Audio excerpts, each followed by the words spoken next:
साथियों नमस्कार। स्वस्तिक के ऑनलाइन प्लेटफॉर्म में आप लोगों का हार्दिक स्वागत है, अभिनंदन है। साथियों हमने पिछली संधियों में यण संधि एवं अयादी संधि को पढ़ा और उसके बाद में हमने प्रकृति भाव अर्थात यण संधि और अयादी संधि के अपवादात्मक स्वरूप एक प्रकृति भाव नाम की संधि को भी हमने पढ़ लिया। अर्थात जैसा जो शब्द जैसा है वैसा का वैसा एज इट इज रहेगा, तो वो स्वाभाविक तौर पर रहना ही प्रकृति भाव था। तो हमने ऐसा पढ़ा कि प्रकृति भाव संधि को भी पढ़ लिया। अब साथियों समय आ चुका है कि स्वर संधि में सबसे क्लिष्ट और सबसे ऐसी यूनिक टाइप की जो संधि है वो पूर्व रूप और पररूप संधि है। तो आज हम पूर्व रूप और पररूप संधि को समझेंगे, आज हम जानेंगे। तो साथियों देख लेते हैं कि पूर्वरूप संधि के नियम क्या हैं, किस प्रकार से उसमें शब्द बनते हैं, और उसके जस्ट बाद में हम पररूप संधि को भी पढ़ेंगे। साथियों प्रकृति भाव संधि, पररूप और पूर्वरूप संधि ये तीनों ही संधियाँ पूर्व विदित जो संधियाँ हैं उनके अपवादात्मक स्वरूप में है। देखिए जानते हैं हम आज ये पूर्वरूप संधि, तो आज पूर्वरूप संधि को हम समझेंगे, पढ़ेंगे। इसमें बहुत ही बढ़िया मैटर दिया हुआ है। देखिएगा सूत्र समझते हैं हम सबसे पहले कि पूर्वरूप संधि का सूत्र क्या है। देखिए हम सबसे पहले सूत्र कौन सा संधि कौन सी पढ़ रहे हैं? पूर्वरूप संधि। कौन सी? पूर्वरूप संधि। ध्यान देना ये तो पूर्वरूप संधि हम पढ़ेंगे। अब पररूप और पूर्वरूप ये दो चीजें हैं, ध्यान देना।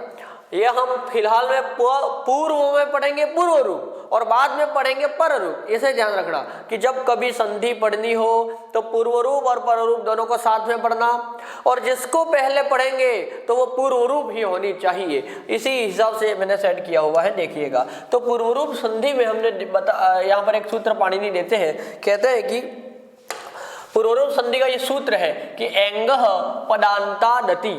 क्या लिखा है? एंगः पदान्तादति। एंगः कहते हैं एंग प्रत्याहार। एंग प्रत्याहार है, क्या है?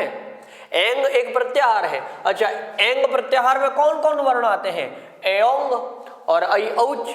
ऐसे क्या बताऊं? एयोंग एयोंग जो सूत्र है पाणिनि का अयोन दृंद्रेक एयोंग अयोच, इस प्रकार से चार सूत्र हैं।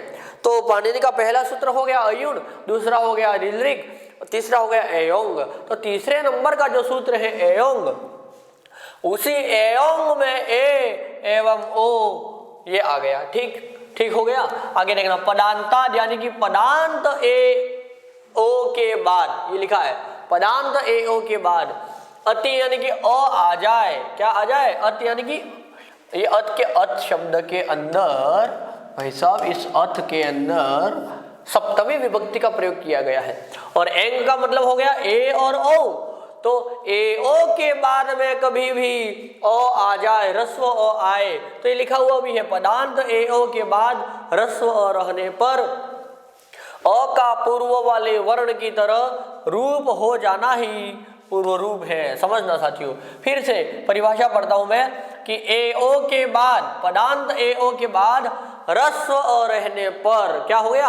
ह्रस्व अ रहना, यानी कि ए एवं ओ के बाद में यदि ह्रस्व अ रहेगा तो इस ह्रस्व अ का पूर्व वाले वर्ण की तरह रूप हो जाएगा। तो अ का पूर्व रूप हुआ, वही तो पूर्व संधि है, पूर्व रूप संधि है। ध्यान देना, पदांत ए ओ के बाद ह्रस्व अ रहने पर अ का पूर्व वाले वर्ण अर्थात ए अथवा ओ के जैसा रूप हो जाना ही पूर्व रूप है। ध्यान देना ये रहा ए एवं ओ।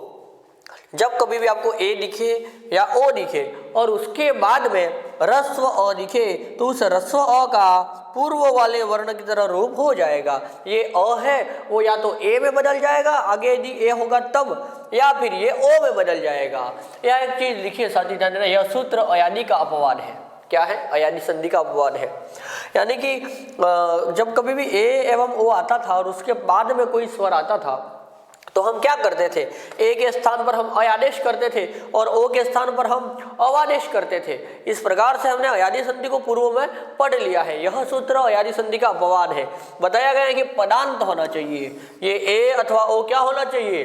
पदांत होना चाहिए। ये पदांत नहीं होगा। अच्छा, पदांत क्या है इसे हम समझेंगे। देखिए लीजिएगा आगे, अवर्ण का पूर्व वर्ण के जैसा रूप होना ही क्या है? पूर्व रूप है। जब कभी भी ए ओ आए उसके बाद कोई ह्रस्व अ आएगा तो उस ह्रस्व अ का पूर्व वाले वर्ण की तरह रूप हो जाएगा, वो पूर्व रूप कहलाएगा। ये रहा लिखा है ए ओ के बाद में अ आएगा तो अ का क्या हो जाएगा, पूर्व रूप हो जाएगा। अ का पूर्व रूप होकर अ के स्थान पर अवग्रह, ये इस तरह से एस जैसी आकृति हो जाएगी। एस यानी कि अवग्रह हो जाएगा। इसी को ये एस जैसा दिख रहा है ना, इसी को हम संस्कृत भाषा में इसे अवग्रह कहते हैं। ठीक है, ध्यान दीजिएगा आगे। अच्छा, हरे धन अव, तो इसमें कैसे रूप बनेगा, ए ओ है, जैसे कि यहाँ पर मैं आपको उदाहरण दे देता हूँ। अच्छा, हरे के अंदर क्या है इसको समझते हैं हम।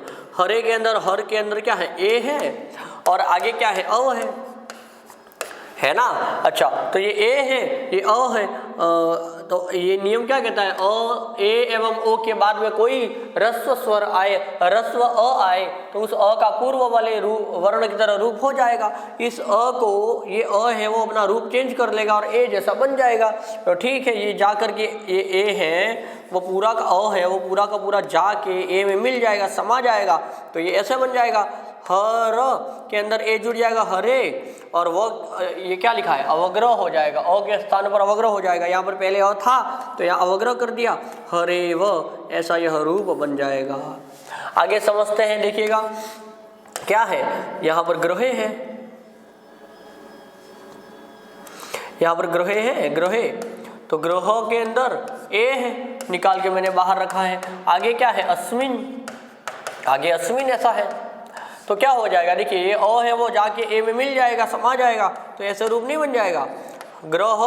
अब ये अ तो समाप्त हो गया, ए में मिल गया, ह के अंदर ए जुड़ेगा, ग्रहे, अ के स्थान पर अवग्रह कर दिया और आगे स्मिन लगा देंगे, ग्रहे स्मिन, ऐसा रूप हो जाएगा।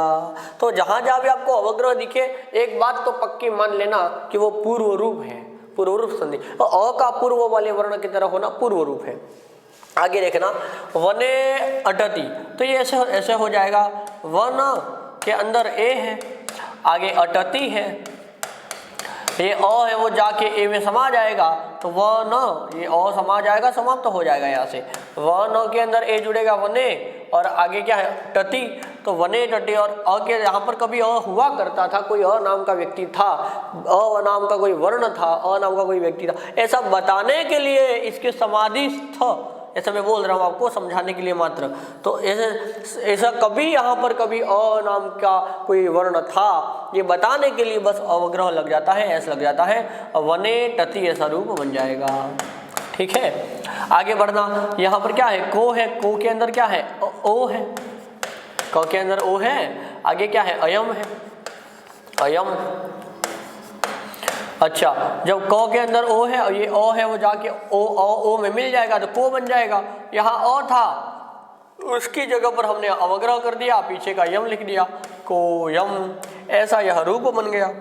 आगे बढ़ते हैं, देखिएगा, ध्यान देना, यहाँ पर क्या है, विष्णु है ना, विष्णु दिख रहा है आप लोगों को, विष्णु है।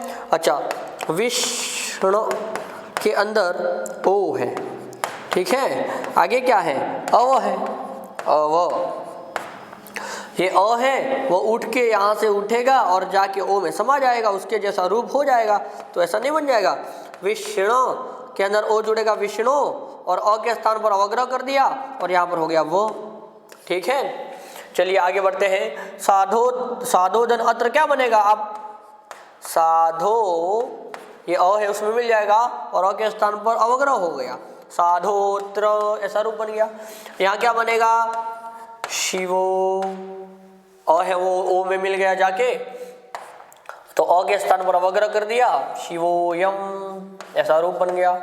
आगे शिवो, अब ओ के अंदर अ जुड़ जाएगा, मिल जाएगा, उसमें समा जाएगा, अ के स्थान पर हम अवग्रह कर देंगे, शिवोर्च्यः, ऐसा यह रूप बन गया।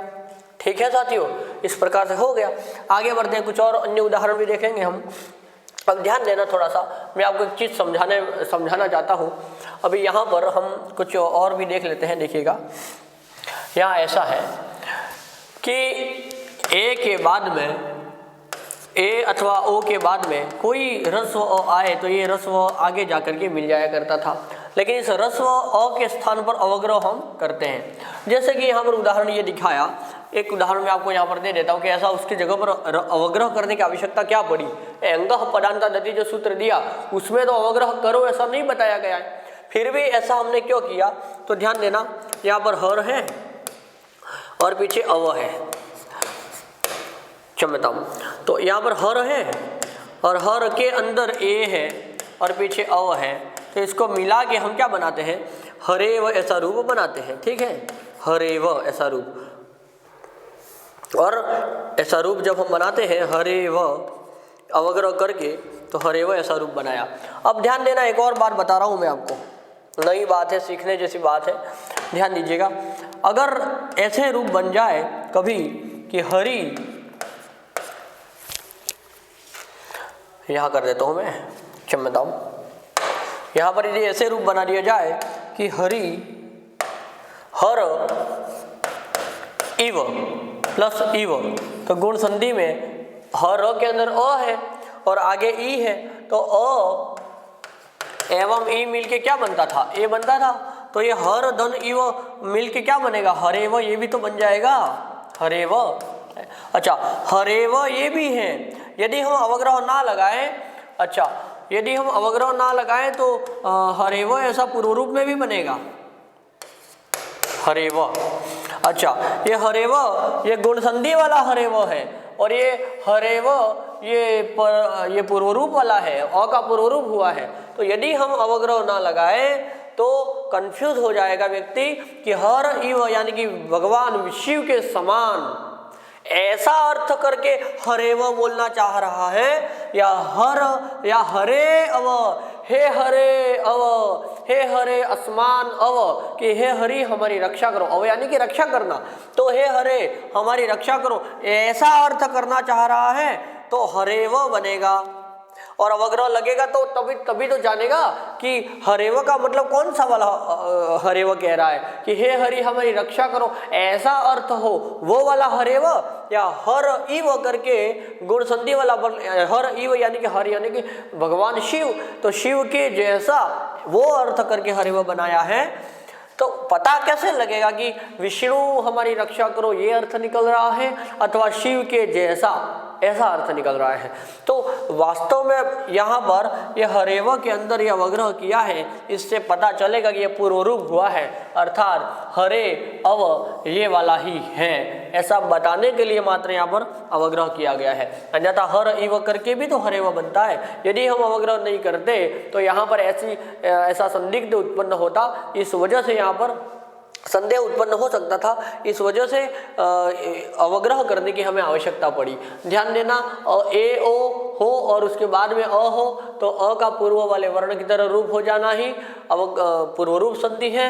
और ये जहाँ जहाँ भी अ का पूर्व वाले वर्ण की तरह रूप हुआ है तो अ के स्थान पर अवग्रह आ जाएगा। परीक्षा में भी कभी आपको जब भी अवग्रह दिखे, जैसे कि ग्रहेस्मिन, जैसे साधोत्र, जहाँ जहाँ भी अवग्रह दिखे मान लेना वहाँ पर पूर्व रूप हुआ है। ठीक है, चलिए आगे बढ़ते हैं, कुछ उदाहरण और भी समझेंगे, परंतु अभी समझते हैं हम पररूप संधि। ये पररूप संधि क्या चीज है? जैसे पूर्व रूप समझ लिया कि अ का पूर्व वाले वर्ण की तरह रूप हो जाना, एक बार और समझ लो छोटा सा कि क्या होता है कि सूत्र में एंग पदांता दति क्या एंग प्रत्याहार, एंग प्रत्याहार में दो अक्षर आते हैं ए ओ और अति यानी कि बाद में अ हो, ए ओ के बाद में रस्व अ हो, जैसे ये रहा ए ओ के बाद में रस्व अ हो तो ये अ जाकर के ए में अथवा ओ में मिल जाएगा, तो ए इसमें जाके समा जाएगा, मिट जाएगा और ए के स्थान पर अवग्रह हो जाएगा। तो ये हो गया पूर्व रूप, अ का पूर्व वाले वर्ण की तरह रूप होना पूर्व रूप। अब आगे समझते हैं, जैसे यहाँ पर उदाहरण दे दिया था कि कोयम, तो ये को अयम है, अ है वो जाके को में मिल जाएगा, तो ऐसे रूप बन गया कोयम। अच्छा, और अ यहाँ पर कभी हुआ करता था, अ नाम का कोई वर्ण था तो समाधिस्थ, समाधि के तौर पर यहाँ पर अ ऐसा अवग्रह कर दिया है। ठीक है, आगे बढ़ते हैं। अब हम समझेंगे पररूप संधि को। देख लीजिएगा, पूर्व में पढ़ा पूर्व रूप को, बाद में पढ़ेंगे पर रूप को, तो पूर्व रूप और पर रूप को साथ में पढ़ना है आपको। ध्यान देना, एंगी पर रूपम ऐसा सूत्र दिया है, एंगी पर रूपम। अच्छा, वहां पूर्व रूप में क्या होता था, अ का पहले वाले वर्ण की तरह एंग पदांता दति कहता है कि एंग प्रत्याहार के बाद ए ओ के बाद कोई अ आ जाए रस्व अ, तो उस अ का पूर्व वाले वर्ण की तरह रूप होना पूर्व रूप था। अब समझना, एंगी पर रूपम, अब एंगी लग गया वहां पर अति लगाया था, एंग परांता दति, यानी कि अति यानी कि अ पीछे रहेगा। अब लग गया एंगी, यानी कि अब एंग पीछे रहेगा। ध्यान दीजिएगा, पूर्व वर्ण हो गया कौन कौन, पूर्व वर्ण, परवर्ण और संधि युक्त वर्ण, यहाँ पर दिया हुआ है। मैंने एक चीज वहां भी बताई थी कि वो एंग परांता दति, वो जो सूत्र है वो अयादि संधि का अपवाद है, और यह सूत्र एंगी पर रूपम यानी कि पर रूप को बताने वाला ये जो सूत्र है एंगी पर रूपम, यह सूत्र वृद्धि का अपवाद है, वृद्धि संधि का अपवाद है। वृद्धि संधि में हमने जो जो पढ़ा उसका अपवादात्मक यह सूत्र यहाँ पर है। ध्यान देना, पूर्व वर्ण हो गए कौन कौन, अ एवं आ, तो अ आ वर्णांत उपसर्ग हो, जब कभी भी आपको अ और आ में अंत होने वाले उपसर्ग दिखे और उसके बाद में परवर्ण में ए ओ से शुरू होने वाली धातु दिखे, अर्थात आपको कभी भी अ दिखे एवं बाद में ए अथवा ओ दिखे, लेकिन ध्यान देना ये अ अथवा आ उपसर्गांत होना चाहिए। ऐसा कोई उपसर्ग हो जिसमें अंत में अ आता हो अथवा आ आता हो, और फिर बाद में ऐसा कोई प्लस के बाद में ऐसा कोई शब्द हो जिसमें ए अथवा ओ से शुरू होने वाली धातु हो। ठीक है, तो ध्यान देना, अ आ वर्णांत उपसर्ग होना चाहिए और ए ओ से शुरू होने वाली धातु होनी चाहिए, तब संधि युक्त वर्ण जो बन जाएगा तो अ आ का पीछे वाले वर्ण के समान रूप हो जाना ही पर रूप है। ये रहा, ध्यान देना, अ आ के बाद में ए ओ आ जाए, लेकिन अ अथवा आ होना क्या चाहिए, उपसर्गांत अ अथवा आ होना, ये उपसर्ग से निकला हुआ अ आ होना चाहिए और ए ओ से शुरू होने वाली कोई धातु रूप चाहिए। साथियों ध्यान देना, अ आ अंत वाले उपसर्ग एवं ए ओ से शुरू होने वाली धातु बहुत ही कम है, इसलिए इस संधि के यानी कि पररूप संधि के आपको बहुत ज़्यादा उदाहरण भी नहीं मिलेंगे, कुछ ही मुश्किल से उदाहरण मिलेंगे जिनको हमने यहाँ पर रखा है। यानी कि अ आ के बाद में ए ओ आ जाएगा।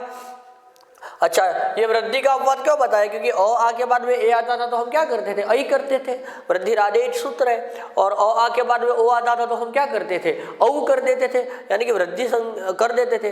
पर अब कंडीशन आ गई, क्या, अ आ के बाद में ए आता तो हम वृद्धि कर देते, लेकिन कंडीशन क्या हो गई, उपसर्गांत अ आ गया, किसी उपसर्ग में पीछे अगर अ है अथवा आ है और फिर उससे बाद में ए से शुरू होने वाले कोई धातु रूप हो अथवा ओ से शुरू होने वाला धातु रूप हो, तब ये अ अथवा आ का पीछे वाले वर्ण की तरह रूप हो जाना क्या हो जाएगा, पर रूप हो जाएगा। ध्यान देना, अ आ का पर वाले वर्ण की तरह रूप होना पर रूप है।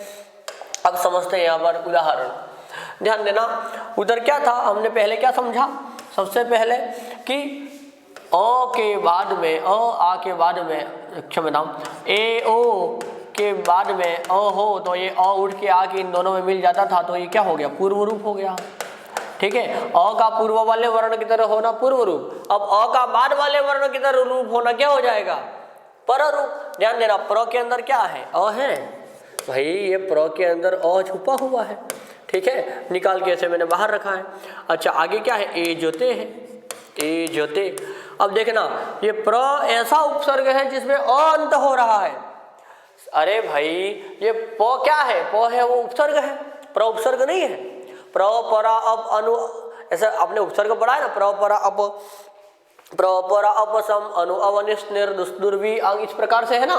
तो प्र है वो, प्र के अंदर अ छुपा हुआ है, अब प्र उपसर्ग है और उपसर्ग के बाद में वो भी अकारांत उपसर्ग है।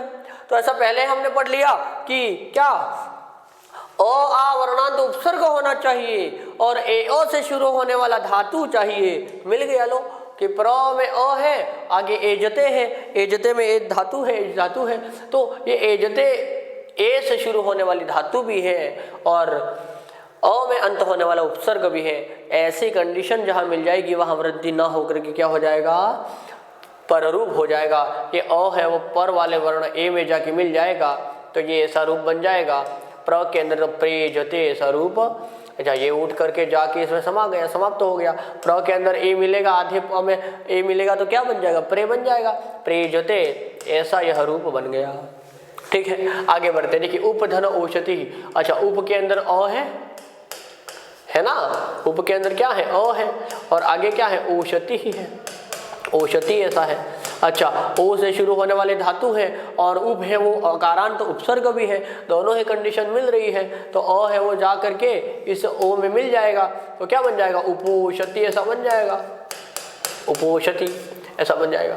ठीक है। अच्छा, यहाँ देख लेते हैं हम, है ना, कि उपधन ए लयति, तो क्या बन जाएगा, इसके उप के अंदर अ है और पीछे ए लयति है, तो होगा क्या, यहाँ पर अ है वो जाके ए में मिल जाएगा, तो प है, प के अंदर, अब जब अ यहाँ से समाप्त हो गया जाके इसमें मिल जाएगा समा, हाँ यहाँ कोई अवग्रह वगैरह नहीं होगा, यहाँ अवग्रह की स्थिति नहीं आएगी, बस इतना जाने रहिए आप। अच्छा, प है, प के अंदर ए मिल जाएगा, उपे बन जाएगा और उपे लयति ऐसा रूप बन जाएगा, उपे लयति। ठीक है, आगे समझते हैं। अच्छा, इसमें परा है, अब आकारांत उपसर्ग आ गया, परा, प्र परा अपसम, है ना, प्र परा अपसम, तो परा उपसर्ग है कि नहीं है, तो ये परा के अंदर आ है, पर के अंदर क्या है, आ है, और आगे ए लयति, ए से शुरू होने वाली धातु है, तो ये आ है वो जाके ए में समा जाएगा, यहाँ से समाप्त हो जाएगा, तो ये ऐसा रूप बन जाएगा, पर के अंदर ए मिलेगा, परे और लयति, परे लयति ऐसा रूप बन गया।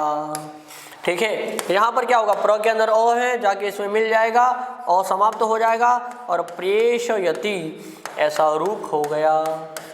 आगे समझना, प्र के अंदर अ है, ये भी प्र है वो अवर्णांत उपसर्ग है, उपसर्गांत, ये अवर्णांत उपसर्ग है, प्र है वो, प्र के अंदर अ है ना, प्र के पीछे अ सुनाई दे रहा है, इसमें भी प्र है। ठीक है। अच्छा, तो प्र है, प्र के अंदर जो अ है वो इसमें जाके मिल जाएगा, आधा प बचा, और ये ओ है वो उसमें मिल जाएगा, तो प्रोषति ऐसा रूप बन गया। ठीक है साथियों, यहाँ पर हम कुछ और समझते हैं। देखिएगा, मैं आपको समझाना चाह रहा हूँ कि जब कभी भी ए एवं ओ के बाद में यदि ह्रस्व अ आता है, तो ये ह्रस्व अ आगे आकर के मिल जाएगा, बस यही पूर्व रूप है। क्या है, पूर्व रूप। अब फंस गया बेचारा कि पाणिनि चचा को जाके बोला, गुरुजी मुझे क्या है, ये ए बड़ा भैया और ओ जो बड़ा भैया है, ये दोनों ही मुझे अपने में मिला लेते हैं, ऐसा कर देते हैं, मेरे साथ अन्याय करते हैं, ये मुझे अपने में मिला लेते हैं, तो अब मैं क्या करूं। और वो भी आपने मेरे को पीछे रखा है कि एंगह पदांता दति सूत्र बोल के मुझे कहाँ रख दिया, आपने पीछे रख दिया। देखिए, समझा रहा हूं मैं आपको, ऐसे ही नॉर्मली, है ना, अन्यथा ना लीजिएगा। तो ये पीछे रखा है, इस वजह से ये दोनों मुझे अपने में मिला लेते हैं, ये अ आगे ए में मिल जाएगा अथवा ओ में मिल जाएगा। तो अब मुझे क्या करना, तो पाणिनि ने बोला कोई बात नहीं, जब पररूप संधि पढ़ेंगे तो तुझे आगे कर लेंगे। तो फिर पररूप संधि में इसको आगे कर दिया, जब अ, इसका बड़ा भाई भी साथ देगा वहां, तो ठीक है, और प्लस में ए अथवा ओ हो। ठीक है, तो ये जब होगा तो अ अथवा आ का पीछे वाले वर्ण में जाके मिल जाना क्या हो जाएगा, पररूप हो जाएगा, है ना। अच्छा, अ जब पीछे था तो आगे जाके मिलता था, अब आगे आ गया तो पीछे जाके मिल जाएगा। जब पीछे था और आगे मिलता था तो पूर्व रूप होता था, और अब आगे है, अब आगे है और उसको हमने पीछे जाके मिला दिया तो पर वाला रूप हो गया। अभी आगे किया है, इसको पीछे जाके मिला देंगे तो क्या हो गया, पर रूप हो गया। या अ का पूर्व वाले वर्ण जैसा होना पूर्व रूप, और अ का बाद वाले वर्ण जैसा रूप होना पर रूप। बस इतना सा ही समझाना है, और क्या। तो बस पाणिनि गुरुजी ने इसको आगे कर दिया। अब ध्यान देना, ये आगे किया तब भी इसके साथ ऐसा अन्याय क्यों हुआ, उसका भी कारण है। संस्कृत व्याकरण में कोई भी बिना कारण के नहीं होता है, तो कारण ये है, ध्यान दीजिएगा। अच्छा, ये अ है, ये क्या है, ये अ है वो ह्रस्व है कि नहीं। तो ऐसा नियम है संसार में कि जब ह्रस्व कोई चीज होगी, ह्रस्व होगा, छोटा होगा, बेचारा छोटा भाई है ये, जब छोटा है तो बड़े हैं वो अपने में मिला लेते हैं, है कि नहीं। अब छोटा था बेचारा आगे आ गया, तो अ है वो छोटा ही तो है, अ आ, इससे ए ओ से, तो ए ओ से जो छोटे ही है, तो जब आगे किया तब भी ये पीछे मिला लेंगे। ये संसार का नियम है। कोई बड़ा आदमी है, कोई ऊंचा आदमी है जिसके पास अच्छा खासा अधिकार है, तो वो क्या छोटे आदमी को हमेशा दबाता है, उसको अपने में मिला लेता है, अपने जैसा बनाने की कोशिश करता है, अधिकार जताता है। तो ठीक यहाँ पर जब अ पीछे था तब उसको आगे जाके मिलना पड़ा, पूर्व रूप हो गया। अ का पूर्व वाले वर्ण की तरह रूप होना पूर्व रूप, और अ को जब आगे किया तब वो पीछे जाके मिलने लगा और वह पर रूप हो गया। अ का पीछे वाले वर्ण की जैसा रूप होना पररूप संधि हो गई। साथियों आपको पता चला। देखिए ये सबसे पहले हम पूर्व रूप को एक जरा सा जल्दी से जल्दी समझ लेते हैं। ध्यान देना कि एंग पदांतारति, एंग प्रत्याहार के बाद में ए ओ के बाद में कोई अ रस्व अ आ जाए तो अ का पूर्व वाले रूप वर्ण जैसा रूप हो जाना पूर्व रूप हो जाएगा। और हमने जैसे कि यहाँ पर हमने पढ़ लिया अ है वो जाकर के पूर्व वाले वर्ण में मिल जाया करता था तो पूर्व रूप हो गया। अब आगे बढ़ना, ये कई सारे उदाहरण भी हमने देख लिया, अब चाहे तो उनका स्क्रीनशॉट ले सकते हैं। अच्छा, फिर पर रूप हो गया। पर रूप संधि को हम ऐसे पढ़ते हैं कि एंगी पर रूपम, ठीक है। अब एंग प्रत्याहार पीछे आ जाएगा, है ना, और आ वर्णांत तो उपसर्ग होना चाहिए, ये भी नियम है, और ए ओ से शुरू होने वाली धातु होनी चाहिए। ये लिखा है आ के बाद में ए ओ आ जाए तो अ अथवा आ जो है वो पीछे वाले वर्ण में जाके मिल जाएगा तो पर रूप हो गया। ये ध्यान, आ का पीछे वाले वर्ण के समान रूप हो जाना पर रूप है। ये भी ध्यान रखना, यह सूत्र वृद्धि का अपवाद है। नियमानुसार तो यहाँ वृद्धि संधि होनी चाहिए थी। आ के बाद में ए आता है तो हम ऐ करते हैं, लेकिन अब यहां नहीं करेंगे। क्यों?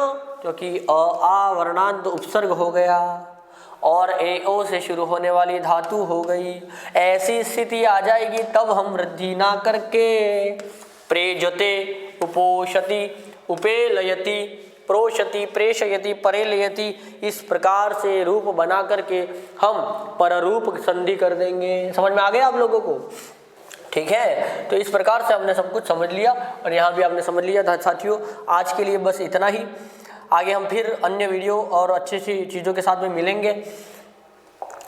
तो अभी मैं आपको धन्यवाद दे देता हूँ, आपने मुझे सुना समझा। मैं आपसे निवेदन करता हूँ, यदि आपको ये हमारी वीडियोस अच्छी लगती हैं तो निश्चित तौर पर आप आगे शेयर करें, लाइक करें और कमेंट में हमें ज़रूर बताएं कि हमने कैसा पढ़ाया, क्या किया, आपको क्या अच्छा लगा, क्या अच्छा नहीं लगा, और इसमें क्या हम कुछ अच्छी चीज़ें इंक्लूड कर सकते हैं, अच्छा कर सकते हैं, अथवा आपको कैसा लगा, ये सारी चीज़ें आप इसमें डालें। निश्चित हमें भी प्रसन्नता होगी और अच्छे से अच्छे वीडियोस हम आपके लिए ऐसे लाते रहेंगे। ध्यान दीजिएगा, ये पररूप संधि और पूर्वरूप संधि, इन संधि से संबंधित आपके आज जो शंकाएं हैं वो समाप्त हो जाएंगी। इस वीडियो को पूरा देखिए और आपको मैं अभी धन्यवाद देता हूं। धन्यवाद है आप सभी लोगों का और इसी प्रकार के वीडियो हम आपके सामने लाते रहेंगे। जय हिंद, जय भारत, नमस्कार।